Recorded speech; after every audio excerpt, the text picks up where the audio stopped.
सनातन शास्त्र या आपल्या पॉडकास्टमध्ये सर्वांचं खूप खूप स्वागत आहे. हो, सर्वांचं मनपूर्वक स्वागत. आजची आपली ही सखोल चर्चा खूपच वेगळ्या आणि महत्त्वाच्या विषयावर आहे.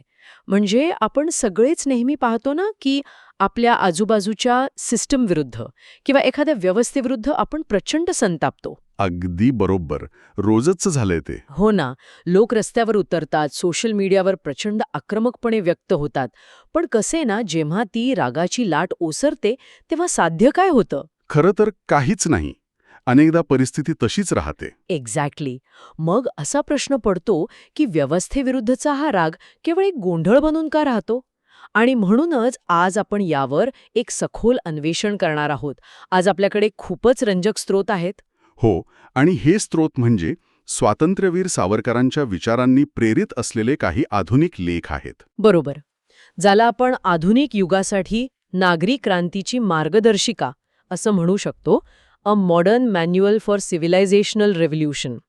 प्राचीन वेदिक शहाणपण आणि आजची आधुनिक आव्हानं यांचा हा एक अप्रतिम संगम आहे. आणि आजचा आपला मुख्य विषय आहे द आर्किटेक्ट्स एज, म्हणजे भावनिक प्रतिक्रियेकडून धोरणात्मक शक्तीकडे कसा प्रवास करायचा याचं हे विश्लेषण आहे. हो. आणि मला खूप उत्साह वाटतोय हे सांगताना की आज आपण एक फायनल रियालिटी चेक घेणार आहोत. म्हणजे जसे प्राचीन ऋषीमुनी मंत्र म्हणतात तसाच हा आजच्या काळातील एक अत्यंत शक्तिशाली मंत्र आहे. अगदी तसंच, जो डोळे उघडणारा आहे. हो. तर चर्चेला सुरुवात करताना मला एक बेसिक शंका विचारायची आहे. जेव्हा एखाद्या व्यवस्थेत अन्याय होत असतो तेव्हा चीड येणे हे तर नैसर्गिक आहे ना? मग नुसत्या भावनेने किंवा रागाने लढण्यात अडचण काय आहे? अडचण चीड येण्यात नाहीये.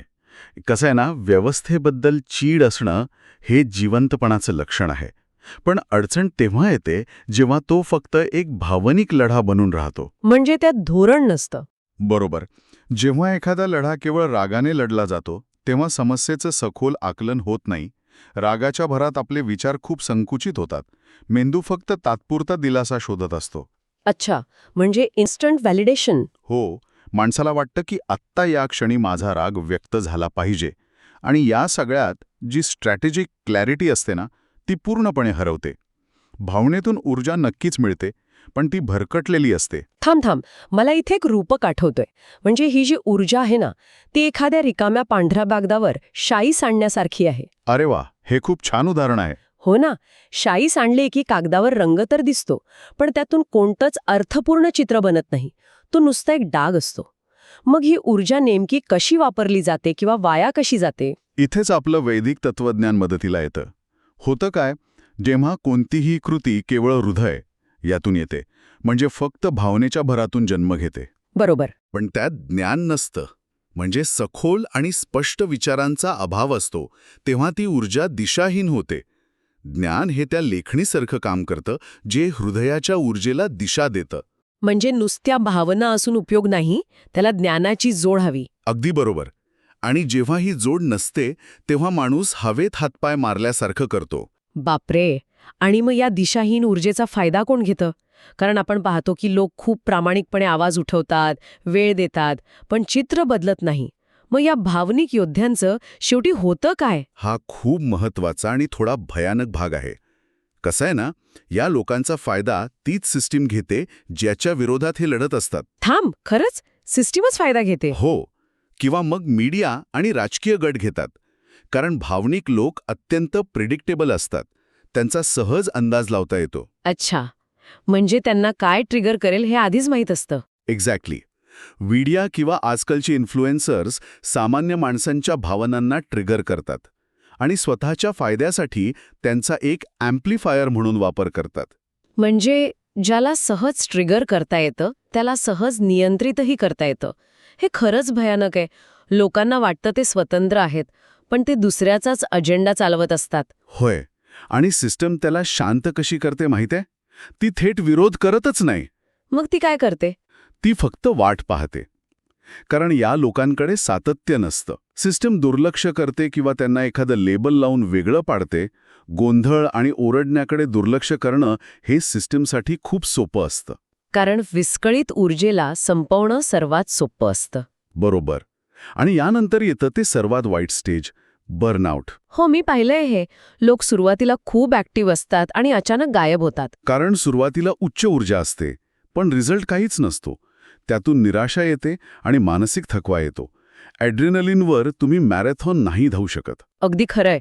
रागाची ऊर्जा 100 मीटरच्या शर्यतीसाठी ठीक आहे, पण सिस्टीम बदलणं ही एक मॅरेथॉन आहे. हो ना? मग आता मला सांग, जर भावनिक विरोध काम करत नाही, तर मग सिस्टीमला बदलणारी खऱ्या अर्थाने अजिंक्य व्यक्ती कोण असते?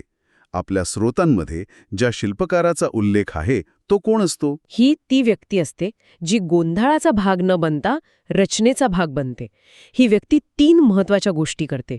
पहिली गोष्ट, ती स्पष्ट विचार करते. म्हणजे ती त्वरित प्रतिक्रिया देत नाही. नाही, ती शांत राहते, पॅटर्न ओळखते आणि मूळ कारणे समजून घेते. कारण स्पष्टता हीच खरी दिशा असते. पण इथे मला एक शंका येते. जेव्हा समोर इतका अन्याय दिसतोय, तेव्हा शांत बसून सिस्टीम बनवणं खूप संथ वाटत नाही का? म्हणजे समोर आग लागलीये आणि आपण नकाशा बनवतोय असं वाटू शकतं? हा प्रश्न खूप जणांना पडतो. पण हे निष्क्रिय असणे नाहीये. ही एक सक्रिय संयमशीलता आहे. आपण आपल्या भारतीय तत्वज्ञानात भगवान ब्रह्मा यांच्याकडे पाहतो. बरोबर. निर्मितीचे देवता. हो, ब्रह्मा जसे सृष्टीची अत्यंत संयमाने निर्मिती करतात, तसेच हे कार्य आहे. निर्मिती एका रात्रीत होत नाही. आणि हीच ती दुसरी गोष्ट, संयमाने उभारणी करणे. अच्छा, म्हणजे त्वरित निकालाच्या मागे न धावणे. एक्झॅक्टली. ही व्यक्ती सिस्टीम्स, प्लॅटफॉर्म्स आणि कौशल्य विकसित करण्यावर भर देते. छोटे पण सातत्यपूर्ण प्रयत्न. आणि तिसरी गोष्ट कोणती? हुशारीने संघटन करणे. योग्य लोकांना एकत्र आणणे, त्यांची भूमिका ठरवणे. कारण एक व्यक्ती रस्त्यावर ओरडण्यापेक्षा एका संघटित व्यवस्थेचा प्रभाव कैक पटीने मोठा असतो. पण हे संघटन नुसती गर्दी नसते, बरोबर? अजिबात नाही. गर्दी फक्त आवाज करते. या संघटनेसाठी एका विशेष गोष्टीची गरज असते. त्याला आपण ऋणानुबंध म्हणतो. म्हणजे खोलवर जोडलेली वैचारिक आणि आत्मिक नाती. होय, जेव्हा योग्य लोकांसोबत ऋणानुबंध निर्माण करून संघटन केलं जातं, तेव्हा त्या प्रयत्नांचं रूपांतर एका महाशक्तीत होतं. अरे वा, पण हे सगळं करताना ही व्यक्ती थकत कशी नाही? आपण मगाशी बर्नआउटबद्दल बोललो. कारण या व्यक्तीकडे योग असतो. योग म्हणजे फक्त व्यायाम नाही ना? नाही. इथे योग म्हणजे शिस्त, संतुलन आणि मनाची एकाग्रता. यामुळे ऊर्जेचा अपव्यय होत नाही आणि ती व्यक्ती जळून खाक होत नाही. हे खरोखरच खूप प्रगल्भ आहे. मग आता मला सांग, या सगळ्याचा आपण आपल्या दैनंदिन जीवनात कसा उपयोग करायचा? आपण सगळेच काही रातोरात मोठे शिल्पकार बनू शकत नाही. आपण मोठे नेते बनण्याची गरजही नाहीये. आपल्याला फक्त आपल्या कर्माचा दर्जा उंचवायचा आहे. म्हणजे नेमकं काय करायचं? म्हणजे आपल्याला प्रतिक्रियाकडून प्रतिसादाकडे जायचं आहे.